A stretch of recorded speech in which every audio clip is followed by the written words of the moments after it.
Why, yes, I believe we shall. Oh, I got a live one here. Not live from Little Rock. It's Shane Plays Geek Talk, the 2017 Christmas edition. I'm your host, Shane Stacks. This is, again, not live. This is pre-recorded. This will be broadcasting on Christmas weekend, basically, on December 23rd. So don't call in, although I would love to have your tweets at Shane Plays, ShanePlays, and let me know what you thought of the show. We're going to have kind of a fun show today, kind of a Christmas-themed show, although we'll talk a little bit of news and all that fun stuff. But I just want to throw out some housekeeping notes, and then we'll dig right in. First of all, by the time the podcast version of this show goes out and the Krypton radio version, there should be show notes up at shaneplays.com. That's ShanePlays.com. You can also find last week's show, which was Myth Horde RPG Loot Crate and RPG Kickstarters, as we talked with DM Jared of Myth Horde RPG Loot Crate and Illusionist Magazine. Had a great time. That's archived on the blog at shaneplays.com. You can also find it by podcast. This show does go out as a podcast after the broadcast on 96.5 FM The Answer on Saturday at 1 p.m. That also streams live on 96.5 FM TheAnswer.com. But after the live show, we do go out as a podcast. I love both formats. We go out on the blog at shaneplays.com, iTunes, Google Play Music, Stitcher, iHeartRadio, SoundCloud, and more, including YouTube. Some people listen to the show by YouTube, and those numbers appear to be going up, so that's good. And last but never least, don't forget that Shane Plays is carried on Krypton Radio. KryptonRadio.com is SciFi for your Wi-Fi, and Gene Turnbow over there, who runs the whole shebang, is working on a way to get this show live when we broadcast on 96.5 FM The Answer in Central Arkansas, Little Rock area. We'll also carry live on Krypton Radio, the 24/7 internet geek radio station. But for now, we're a week delayed on Saturdays and Mondays on Krypton Radio. So make sure to check that out. Also want to mention one of our sponsors is Troll Lord Games. They are a major role-playing game publisher, and they publish other things as well. But they're a role-playing game publisher, major publisher. Their games are played all over the world, and they're based right out of Little Rock, right here. In fact, they're just a couple of miles down the road from the radio station where I do my show when it's live. But I wanted to throw this out there on their behalf, just as a reminder to any and all members of the military who are deployed in active theater of operations. Troll Lord Games will ship any game we publish to you for free. That's right, free. Just drop us an email at orders@trolllord.com. That's orders@trolllord.com. We'll mail them or email them, however you prefer. All 5 branches of the military included. We can send books to rec rooms, libraries, and etc., or directly to you, or digital copies if you prefer. These might be a little easier to get around. So anyway, they will send you hard copies of their games or digital copies if you are a member of the military who is deployed in an active theater of operations. And by the way, for all our military out there, at Christmas and New Year's and the other times of the year, I wish you nothing but safety and thank you for what you do. I am a veteran myself, 9 years, United States Air Force. And although I was never deployed to an active combat situation, I do know a little bit of what it's like to be away from home during Christmas. So I salute you. Stay safe and get you some Troll Lord games and have some fun. Okay, so just digging right in, what we're going to do is we're going to do a few news items. We're going to have a little fun with Christmas. You may have noticed when the show first started, one of my all-time favorite songs, Jingle Bells, Batman Smells, Robin Laid an Egg, played. That was evidently the Fat Boys, or who used to be the Fat Boys, did a version of that on YouTube, is where I found that. You can go look for it. But we're gonna have some news items, and we're gonna have a few quote unquote Christmas gifts here and there, where I throw out a couple of neat things for geeks, and then towards the end of the show, I will reveal what Shane Plays himself, would like for Christmas. On top of that, we're gonna be talking a little Doctor Who. We're gonna be talking about Disney buying Fox and what that means for geeks and entertainment. We're going to talk a little Star Wars. We'll talk a little Seth MacFarlane and Star Trek. Just a little tease there. And then we are going to have later in the show, you probably, if you listen to Shane Plays at all, then you've probably heard Michael Brown, comedian, TV and film critic, and host of Brain Trust Geek trivia show, game show, Michael Brown. He also does a fantastic Orson Welles impression. In fact, he's been used as Orson Welles in a web series called Everything's Okay, where he plays the disembodied head of Orson Welles, running around like a little spider crab kind of robot thing. It's pretty great. Go check it out. It's called Everything's Okay. But anyway, he's going to be singing us the Grinch song in character as Orson Welles. So make sure to stay tuned for all that amazing goodness. But first, let's dig right in and let's look at this story that's been being teased for a while. And then finally, a few days ago, about a week ago, it was finally confirmed. I've got an article pulled up here from Variety. Variety.com. It says Disney to buy 21st Century Fox assets for $52.4 billion with a B in historic Hollywood merger. And the subheadline here says Disney CEO Bob Iger, or maybe possibly Iger, extends contract through 2021 to oversee the integration. So basically, Walt Disney has set a $52.4 billion all-stock deal to acquire 20th Century Fox and other entertainment and sports assets from Rupert Murdoch's empire. Again, this is from the article from Variety.com, and the author here is Cynthia Littleton and Brian Steinberg. So, Cynthia and Brian, thank you for your reporting. But basically, this is huge. I mean, people have been talking about this for a while. From a geek perspective, people have mainly been talking about, oh, we want to see the XMen in the Marvel Cinematic Universe movies, because Disney does the Marvel Cinematic Universe stuff. And then Fox has the rights to the X-Men and the Fantastic Four and Spider-Man, even though they did work out a deal for Captain America Civil War and Spider-Man Homecoming for the Disney Marvel filmmaking branch to put out movies with Spider-Man, and were great takes on the character, very well received.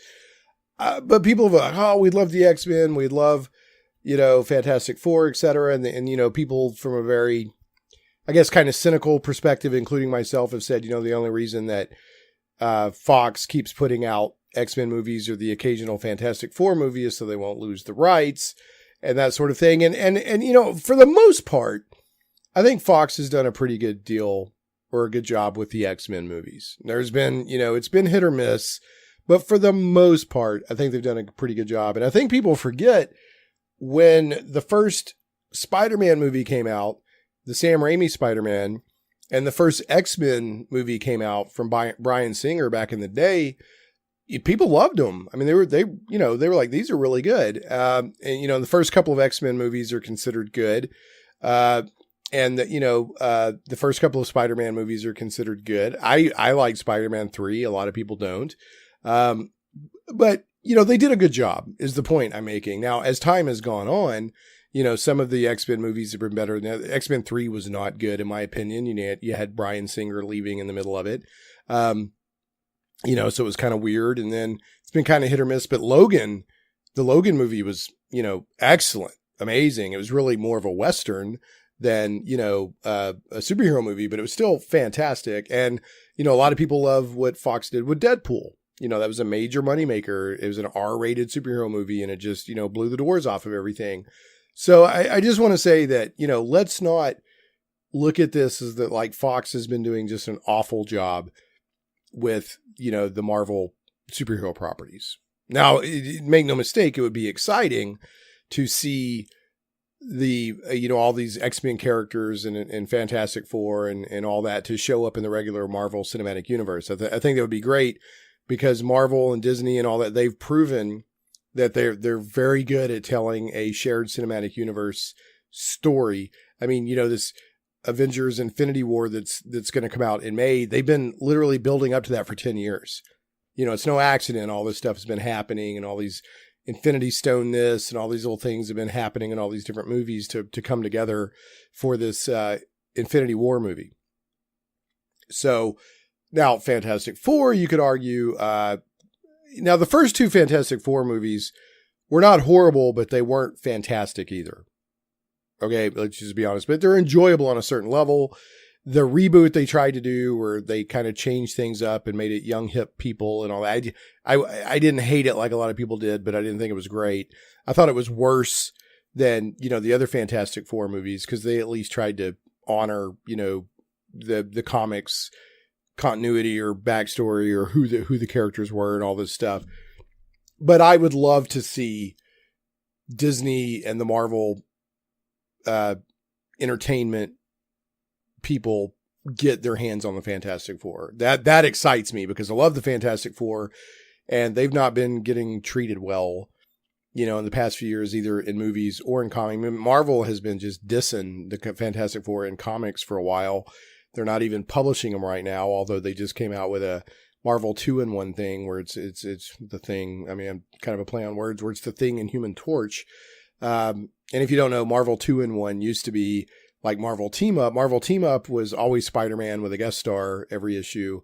And then Marvel 2-in-1 was the Thing with a guest star every issue. And now they're doing Marvel 2-in-1 where it's, you know, the Thing and the Human Torch ongoing. And then, you know, hopefully we're going to go back to the Fantastic Four. Because I love the Fantastic Four. I've always loved the Fantastic Four. So anyway, but there's some other, you know, there's some other issues here. It's not just the comic book things that that Disney will be getting. You know, they're going to be getting Fox Broadcasting, Fox Sports, Fox News, Fox Television. You know, all these property. I mean, Family Guy, evidently. You know, all these properties they're going to be getting.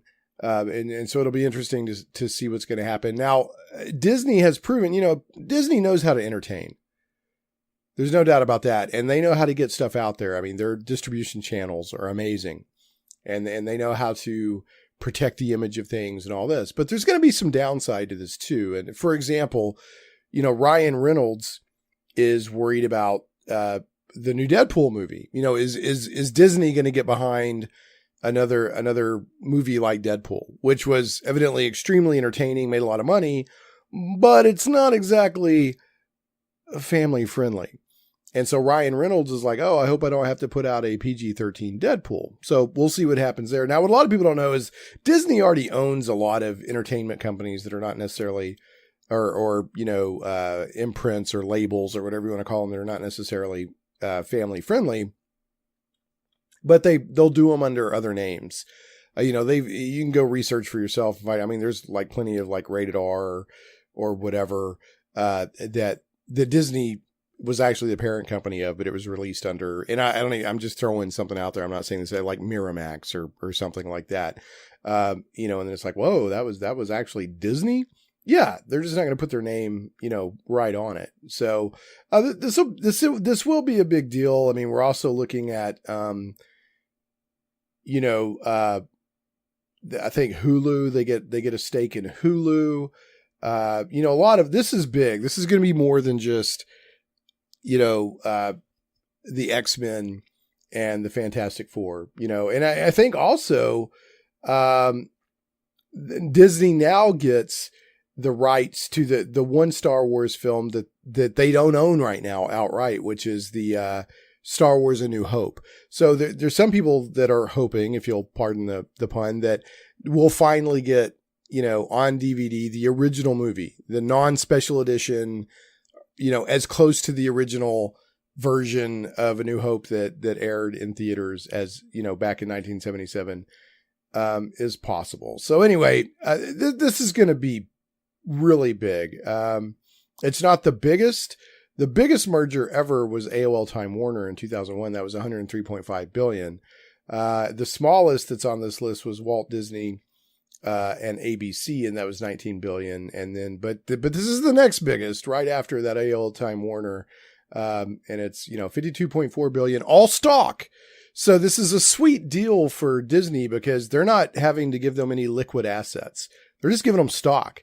So this isn't going to hurt their revenues. This isn't going to hurt their, operating funds or anything like that. They're not going to have to get on their quarterly news call or, phone call with their investors and defend it.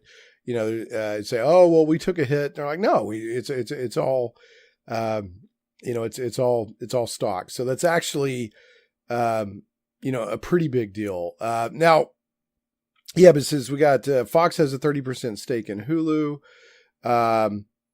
There's some satellite services here, Euro satellite broadcaster Sky. So, I mean, there's a lot. This is going to touch on a lot of stuff. And on one hand, it's good because Disney knows how to put out a good product and protect images and things like that. But on the other hand, it's kind of bad because now everything, basically is one big Death Star is control. They got Marvel, they got Star Wars, they got all of the Fox assets. So this is going to be a pretty big deal from that perspective. But the other thing that I want to point out here, this is going to lead to more paywall streaming services. And I am not happy about that. Now, Disney has already announced plans that they're going to do a streaming. So that's the future is the streaming services. Okay.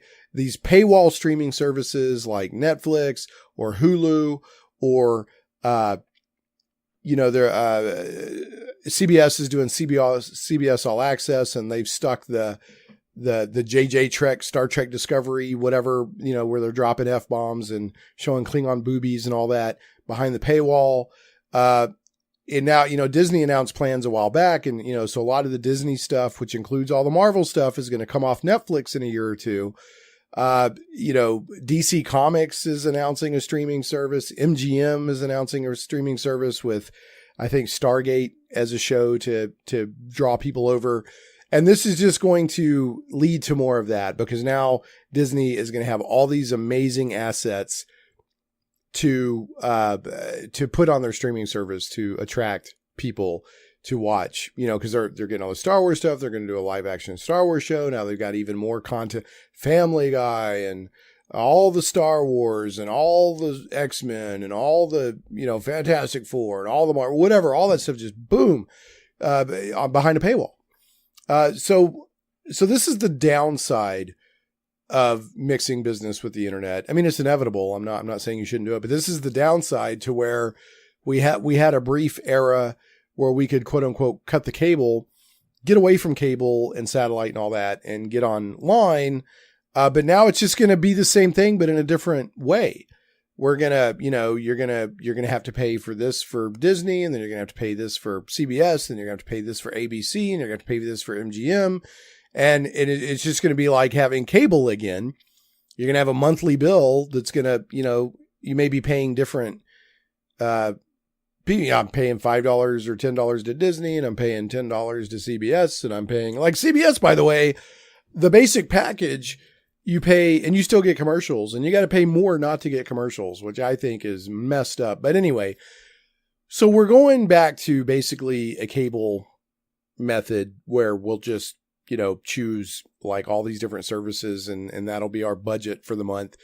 Now the one good thing about that, I've said for years, and I know the technology's been there for years, give me a la carte cable. Don't sell me these packages of channels that I don't care about. Let me pay for that channel, and let me pay for that channel, and let me pay for that channel. And that's all I want.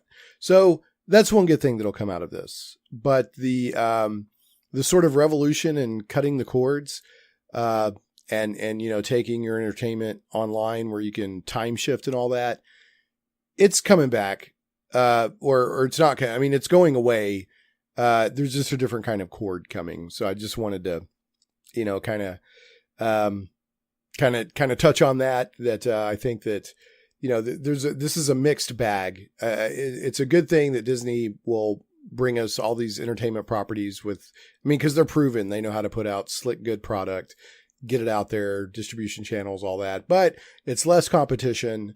And it's going to lead to more streaming services, and more of that battle. So pretty mixed bag there. But hopefully we'll see some Fantastic Four. And I mean, every comic book geek out there wants to see Marvel get their hands back on the X-Men and have the X-Men interacting with the rest of the Marvel Cinematic Universe. So, all right, so that's my take on that. We're going to unwrap a gift real quick here. So here's a geek gift for you. We're going to reach under the tree and, let me get behind. Out of the way, Cat. All right, hold on. Yep. And then, okay. Yeah. So here's the gift. It was kind of tucked in the back there.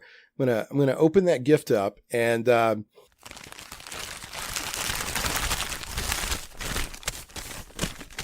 what we have here, you definitely need to go check this out. Go on YouTube and look for Seth MacFarlane in a Star Trek fan film as a teenager. Just search for Seth MacFarlane teenager Star Trek fan film. And there's this fan film on YouTube of when Seth MacFarlane, we're guessing he was 14, 15 years old. And there's a fan film that he made with his friends. And given his age and the technology that he had to work with at the time, it's really pretty good. So I recommend you go check that out. It shows his love of Star Trek and filmmaking, even back in the day, True Cred or whatever. And, I wish it was a little bit more family friendly, but I do enjoy the Orville very much. I think it's an enjoyable show. They're telling good stories. There's obvious love of Trek in the Orville. And it shows, way back in the day, Seth MacFarlane was a Star Trek guy. So, I think that's great. And, so search it out. Seth MacFarlane as teenager in Star Trek fan film with his friends on YouTube. Go watch it. I think you'll be impressed. But you have to, with the qualifiers that, he's 14 or 15 and, I'm guessing I don't even know how old the guy is. Let's say it's 20 years ago. You didn't have all the software and this and that available at hand now that you did, or you didn't have that then that you do now. So this is pretty impressive. So anyway, go check it out. And if you're listening podcast version or on Krypton Radio, I'll have it linked directly on the show notes. Okay, so we're going to take a break. Don't forget, later in the show, we'll talk about what I want for Christmas. What do I want? What does Shane Plays want? What geeky gift do I want for Christmas? After the break, we'll be talking about Doctor Who, and we'll unwrap another cool geek gift. Anyway, we'll be back here in a moment after this short break on Shane Plays Geek Talk.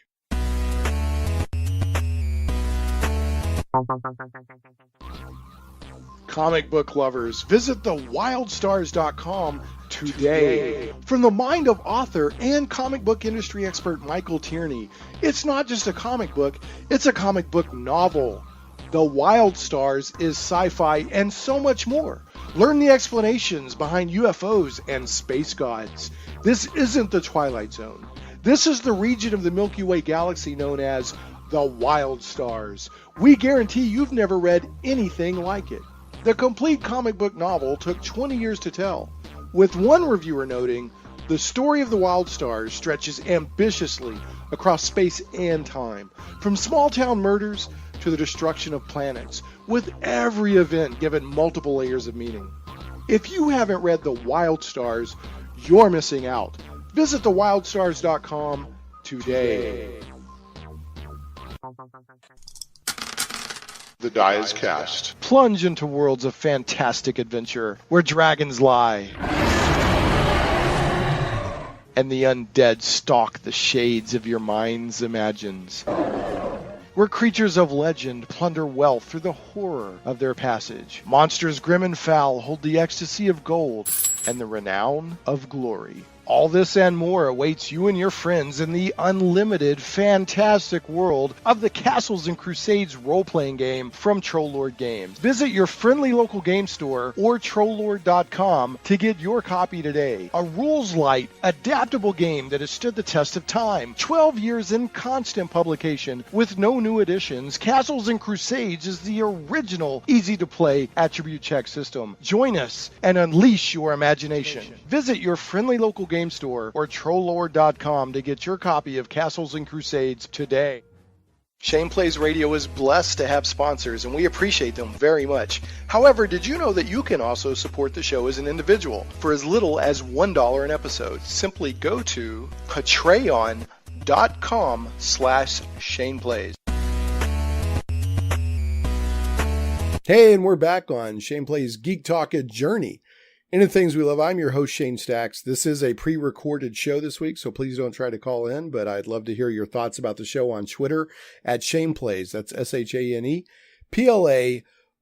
So we're doing sort of a fun Christmas show today, about to talk about Doctor Who, given that we have the Christmas special coming this weekend. And then we'll unwrap another geeky gift. And then we will, later in the show, I'll talk about what do I want? What does Shane Plays want for his Geeky Christmas? And then we'll have Mike Brown, friend of the show, Michael Brown, comedian, TV critic, TV movie critic, and host of geek trivia show, game show, Brain Trust.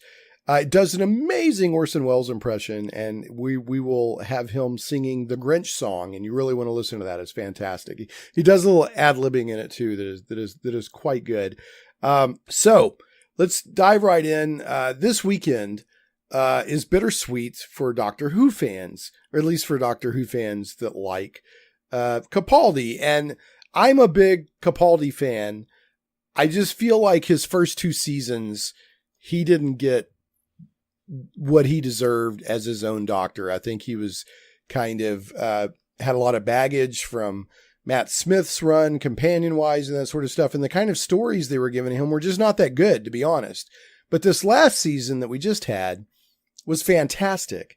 And the special, there was a special where it was just him, and he was like trapped in this castle over and over for like thousands of years. And that aired, before this last season. And that was fantastic. One of the best pieces of TV ever produced, in my opinion. And then this season we had it was him and Bill and Nardole and Missy and all that. I loved it. I felt like he finally came into his own as the Doctor, finally got his own show as the Doctor, the Peter Capaldi Doctor. And we only got one season of it, and it's time for him to go. British TV is a little weird. I think it was like 5 years and we got 3 seasons. So, I'll take what I can get.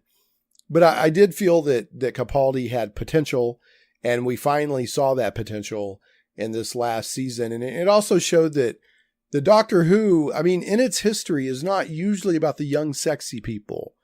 It's about the odd people and the fun people. And, it doesn't have to be young and sexy. And I'm not against Matt Smith, and I'm not against David Tennant, and I'm not against Billy Piper and all that, but it doesn't have to be a love show.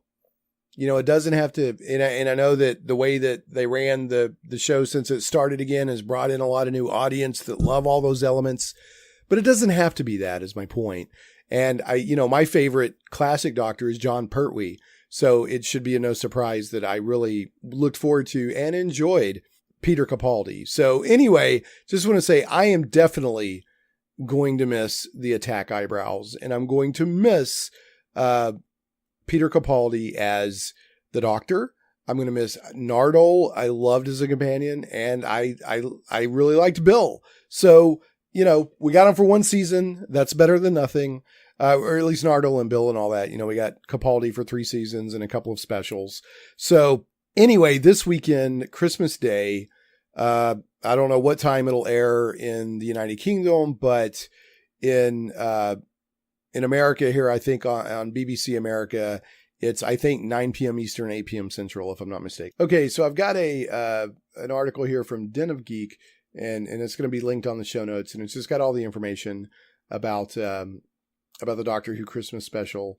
Yeah, it's 8 Central on BBC America. So 9 Eastern, 8 Central on BBC America. Christmas Day, which will be Monday the 25th.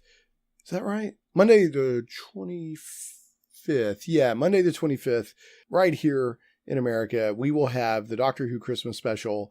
And it's I think it's called Twice Upon a Time. And it's going to feature the Peter Capaldi Doctor, but it's also going to feature David Bradley, an actor who is quite good as the first Doctor, and it's going to, put them together in a story. And evidently neither of them want to regenerate. So it's going to deal with, regenerating and moving forward. And then, perhaps we'll see the regeneration into the new Doctor, who is going to be a woman. And that has, a lot of people excited. So should be pretty good. Looking forward to it. It'll be bittersweet because one, we'll get some more Capaldi Doctor, but also it'll be the last Capaldi that we get as the Doctor. But Doctor Who is, that's always been an element of the show, is it moves forward with different actors as the main character, the Doctor, and now we've got, for the first time ever, Jodie Whittaker is going to be the Doctor as a woman. So we'll see what happens. I also want to point out that there's going to be a Fathom events, and that's where they, Fathom Events does cool stuff in the theaters. And on December 27th and December 28th, you can catch, just go to search for, Doctor Who Christmas Special, Fathom Events or whatever, and you'll find it, or go to the fathomevents.com website, search for Doctor Who Twice Upon a Time, you'll find it. But December 27th and 28th, you can watch the Christmas Special in theaters. And it's also going to have some special features behind the scenes, making of the Christmas Special and that sort of thing. So again, Peter Capaldi, I'm going to miss you.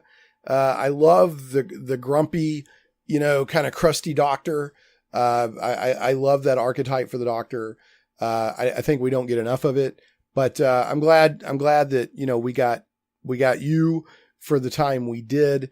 And evidently I hear Peter Capaldi was a huge Doctor Who fan and was very excited to be Doctor Who. So, from one geek to another, Peter, I'm sorry that your first two seasons were not strong, but I thought your third season was fantastic. And again, the special where you were trapped in that castle and were punching your way through the ice or the crystal or whatever that was, thousands upon thousands. It was fantastic. Some of the best TV, ever put on. So good on you.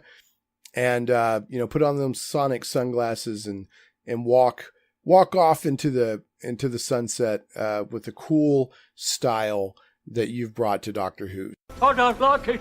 What? Your face. Well, I don't like it either. But it's all right up until the eyebrows. Then it just goes haywire. Look at the eyebrows. These are attack eyebrows. You could take bottle tops off with these. They are mighty eyebrows indeed, sir. They're cross. They're crosser than the rest of my face. They're independently cross. They probably want to seed from the rest of my face and set up their own independent state of eyebrows. That's Scot. I am Scottish. I've gone Scottish. Anyway, so don't forget Doctor Who Christmas Special this weekend. And if you don't catch it on Christmas Day, man, it'll play over and over, and you can go to the BBC website and stream it and all that stuff. So you're good. But it's kind of a fun thing to watch it on Christmas if you can. So I'm going to open up another geek gift here.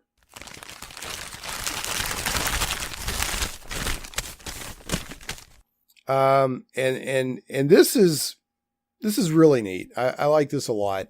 There's like a school, let's see what it's called. The Dave School, teaching how to do special effects or films or something like that. There's a visual effects program at this school, and the graduating class of August and October 2017 have taken very early concepts that Ralph McQuarrie did for Star Wars. I mean, well before we got to the Star Wars we recognize today. And they took those and they took very early drafts of the script, and they did like a short trailer to show you what the movie might have looked like if that's actually the movie we would have gotten, and they had used that concept art and all of this stuff. So it's really neat. It's called the Star Wars concept trailer. Of course, I will have that linked at, on the show notes at shaneplays.com if you're listening to the podcast or Krypton radio version, but just go search for Star Wars concept trailer. And the explanation is, a long time ago in a galaxy far, far away, We might have seen a version of Star Wars that featured a Han Solo with green skin and gills, stormtroopers with lightsabers, and a female heroine named Luca Starkiller. Many of these anomalies can be seen in concept artist Ralph McQuarrie's early illustrations of the Star Wars universe. This is back when the movie was actually going to be called The Star Wars. While looking back at these early paintings, we can't help but wonder what Star Wars would have been like had it remained loyal to the concept art and early drafts of the script. And again, the Dave School graduating class of August and October 2017 have answered the question by bringing Ralph McQuarrie's paintings to life in concept trailer for what might have been the Star Wars. And you can go to daveschool.com and learn more about the visual effects program. But of course, go check this out. Go search for the Star Wars concept trailer on YouTube. Check it out. You'll love it. I mean, I like it from a nostalgia standpoint because I've seen this concept art over and over and over. And, and I've read Dark Horse Comics, I think it was, they did a full 4-issue comic book series telling the Star Wars story from the early drafts, which is quite different from the Star Wars we got. Trust me. But to see this stuff in motion and fully filmed and special effect and all that is really, really pretty cool. And here's a little piece of trivia for you. If you don't know, the original concept for Chewbacca is the concept they used for Zeb in the Star Wars Rebels animated show. So that was the original concept for Chewbacca. So anyway, go check that out. That's another little gift from under the tree, little stocking stuffer for the geeks out there. Now we're going to give a little love to a sponsor, take a quick break. And when we come back, I'm going to talk about what do I want for Christmas? What do I want for Geeky Christmas? And then we'll have our bad joke of the week, which is Christmas related. And then we'll have Mike Brown as Orson Welles singing The Grinch. Stick around. Trust me, you don't want to miss this. So let's throw a little bit of love at a sponsor. And I want to just thank you so much to my sponsors. I think in May, we'll be going into our 3rd year of Shane Plays. So I thank my sponsors so much. I try to work with them and take care of them. And I do have room for one sponsor on the show. I don't want to have too many sponsors. I have room for one sponsor on the show. So if you're interested in having your business or service highlighted to an established talk radio show and podcast, let me know. Go to shaneplays.com and there's a link there for advertising and promotional opportunities, and check that out. I'd love to hear from you and talk with you and see if we could help each other out. So I want a win-win. I don't want to just quote unquote run an ad for you. But anyway, some goblins are your friends. And folks, you need to get over to Game Goblins. If you're listening local, this is Saturday. You still got a couple of days to get over there and get gifts for the gamer and or geek in your life. So some goblins are your friends. Game Goblins is Central Arkansas's premier retailer of Magic the Gathering, Warhammer 40K, board games, card games, RPGs, miniatures, and hobby accessories. Call Game Goblins at 501-224-GAME or visit them online at gamegoblins.com. That's 501-224-GAME or gamegoblins.com. Conveniently located at 1121 South Bowman, right on the corner of Bowman and Canis in West Little Rock, and staffed by friendly employees, Game Goblins has expanded their store size, and there's plenty of room for exciting inventory and tables for play space. You'll like that space because Game Goblins has gaming events every day of the week. For all your gaming needs, I heartily recommend Game Goblins. Make sure to check out their customer loyalty program that rewards you based on your actual purchases. Game Goblins earns your business and keeps it. First-time customers mention Shane Plays and receive $10 off your purchase of $50 or more. Tell them Shane Plays sent you. And we're back on Shane Plays Geek Talk, a journey into the things we love. I'm your host, Shane Stacks. This is a pre-recorded show. So if you're listening Saturday, December 23rd on 96.5 FM The Answer or via the stream at 96.5fmtheanswer.com, please don't call in, but I'd love to hear your thoughts on the show via Twitter at Shane Plays. That's ShanePlays.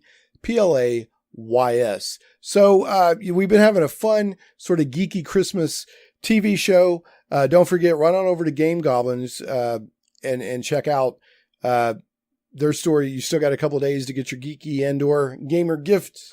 Right before the break, I did the whole spiel, but you still got time to get over to Game Goblins and pick up cool games and stuff for the gamer and/or geek in your life. And again, thank you and Merry Christmas and the happiest and successful of business New Year's to my sponsors. But anyway, so I've been saying, I'm going to talk here in a second about what do I want for Christmas? What does Shane want for his geeky Christmas? And then, we're going to wrap the show here in a little bit, and we're going to finish up on friend of the show and comedian Michael Brown, who does an amazing Orson Welles impression, doing the Grinch song as Orson Welles. So, wow. Yeah, make sure to stick around. You're going to love it. And I've got a really bad joke.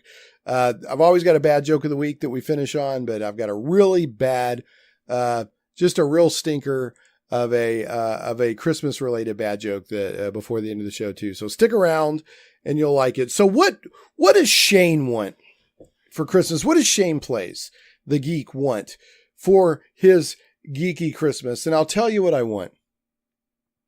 I'll tell you what I want. I know you're just dying to know what I want for Christmas. And I'll tell you. Talk about Christmas being, a time of peace on earth. I want peace and enjoyment back in my geek things. That's what I want for Christmas. And I'll explain what I mean by that. I've been involved in politics and I've been involved in all this different stuff. And sometimes life can be hard and work can be hard. And, your relationships and family and all these friends, all these things that you love them, but they can be hard sometimes. And politics could be especially hard if you get in politics and try to make a difference. There's all these things going on in life. And my geek stuff is my escape from all that. Or at least it's supposed to be. So, one of the reasons, that I do this geek show is because for about 5 years, my wife and I, and to a certain extent, my son, got sucked into politics. I was elected twice as an elected official, and the campaigns involved with that and helping other people and trying to make a difference. And it will really start to wear you out and, consume you. So when I stepped back from that a little bit, I was like, I really need to decompress. And at the same time, I was working a lot and thank God things are better now, but we had, severe financial pressures. We had, a new baby, all these things going on and things were uncertain. And so, at night I started doing this Shane Plays thing where I started doing some geeky stuff and blogging a little bit and doing some YouTube videos. And it was just a nice outlet for me. So I tried to find just kind of an outlet, and it's kind of grown from there. Now there's a radio show. Now there's a podcast. Now I'm helping sponsor events and helping to do this. And I'm hoping to do the, quote unquote, Rise from the Ashes cosplay con, next November, where we try to bring something good out of the bad that con artist, brought to, the Little Rock area, where he'll, using and abusing all these people and stealing all that money, even money that was supposed to be for kids with cancer, so I'm just trying to help, but also have fun at the same time. And our culture, our nation, our whatever world has gotten so divided that it is absolutely infiltrated our geek stuff from the comic. Especially Marvel Comics, that past couple of years, there's been an obvious agenda there. There's been a lot of debate and argument over what Marvel has been doing. There's some friends and I the other day, we had this big debate over, the people that are doing, there's some big space game. I can't even remember the name of it off the top of my head, but there's a big lawsuit between Crytek and them. And, and there's people arguing over, Star Trek, and I'm part of that problem. And then there's, people are, the Last Jedi is, what the heck. And it's just every which way I turn, no matter which way I turn, there doesn't seem to be any genuine escape and enjoyment I guess maybe role-playing games. It hasn't really infected role-playing games that much. But even then there's a little bit of stuff there, but it's everywhere I turn. There's causticness, there's cynical, there's negative, there's attacks, it's just awful. And if people aren't arguing over stuff, then people are trying to co-opt the entertainment, to do social conditioning with it. And I'm just tired of it. I want peace on earth in my geek entertainment. This is supposed to be, my outlet. This is supposed to be where I go for fun and to hang out with my tribe and to have fun.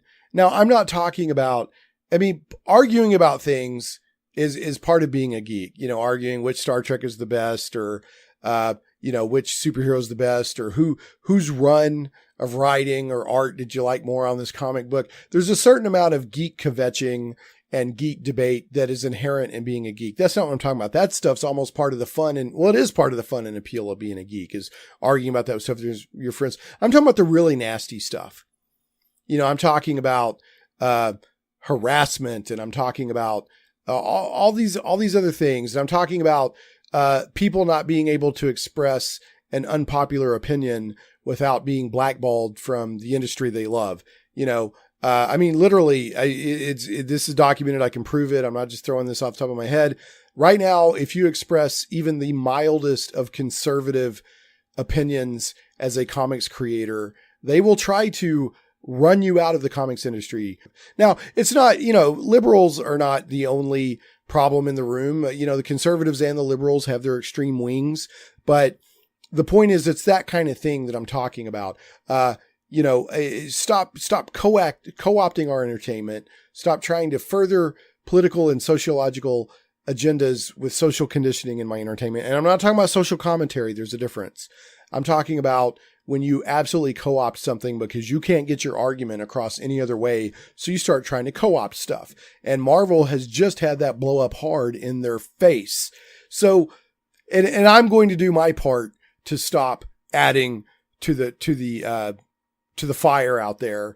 Anytime that I have a serious show or a serious topic here on Shane Plays, that's not what I want to do. That's not the kind of show I want to do. I want to have fun and I want to be positive and I want to have people from any background or any sexual preference or from any religion or whatever that, even though I may disagree with different aspects of different people's lifestyles, we can all come here as geeks and enjoy this show.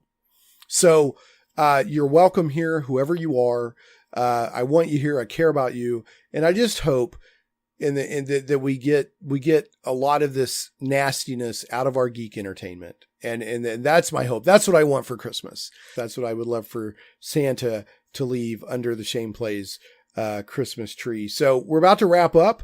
I want to take just a moment and share, since it's Christmas, I want to share a little bit about what Christmas means to me, that I do believe that there is the God of the universe as he revealed himself in his word in the Bible.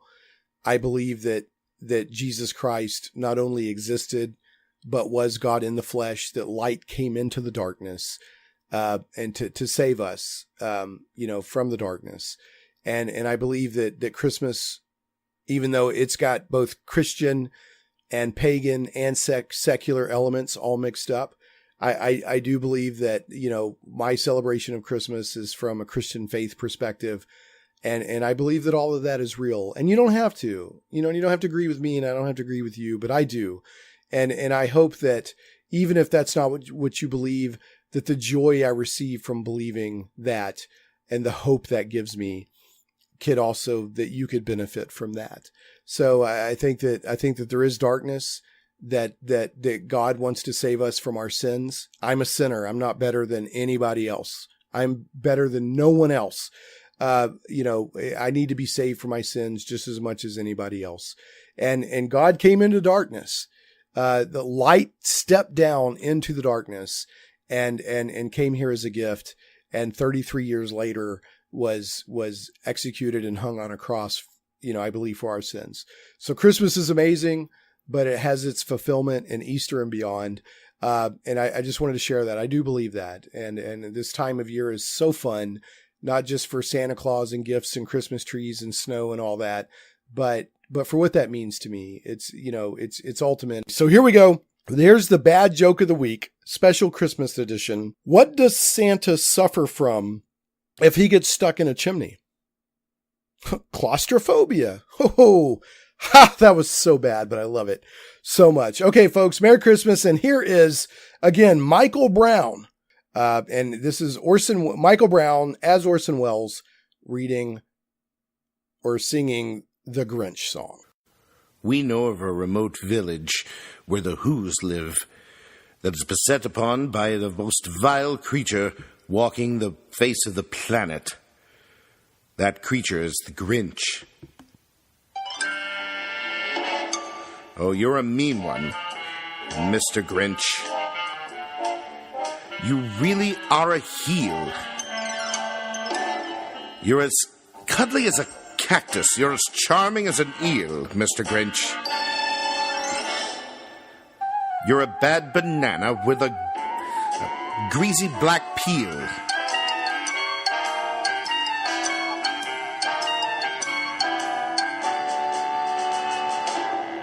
You're a monster, Mr. Grinch. Your heart's an empty hole. Your brain is full of spiders. You've got garlic in your soul, Mr. Grinch. I wouldn't touch you with a 39.5-foot pole. You're a vile one, Mr. Grinch. You have termites in your smile. You have all the tender sweetness of a seasick crocodile, Mr. Grinch. Given the choice between the two of you, I'd take the seasick crocodile. Yes, always.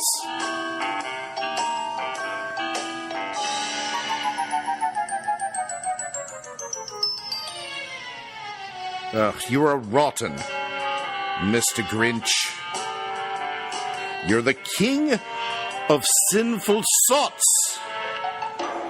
Your heart's a dead tomato blotched with moldy purple spots, Mr. Grinch.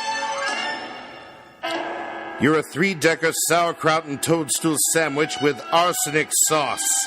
And that sounds pretty good, but you nauseate me, Mr. Grinch. With a nauseous super nos. Yes, you're a crooked jerky jockey and you drive a crooked horse, Mr. Grinch. Your soul is an appalling dump heap, overflowing with the most disgraceful assortment of rubbish imaginable, mangled up in tangled up knots.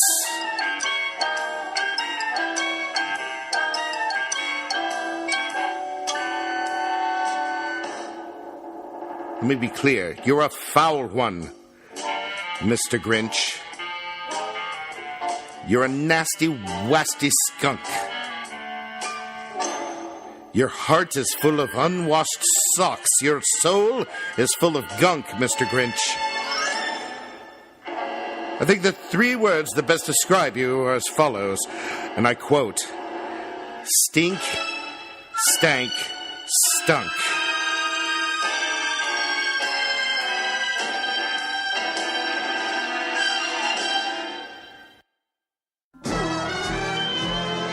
Actually, our family do most of the things that other families do. We sing the same songs. Do you?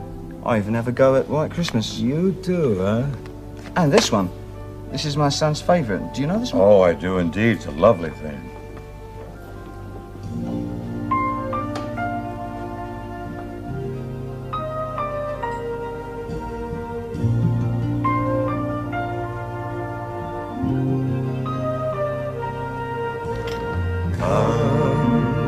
Told me ba-rum-pa-pum-pum,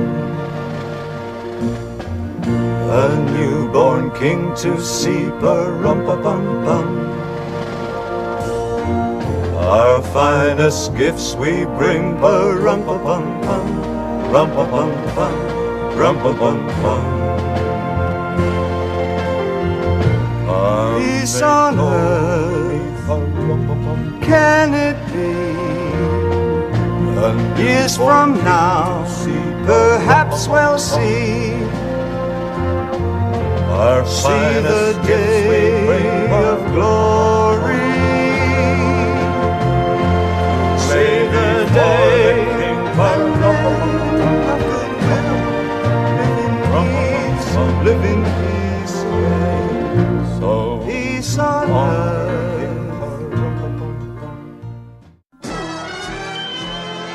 Shane Plays Radio is blessed to have sponsors, and we appreciate them very much. However, did you know that you can also support the show as an individual for as little as $1 an episode? Simply go to patreon.com/ShanePlays.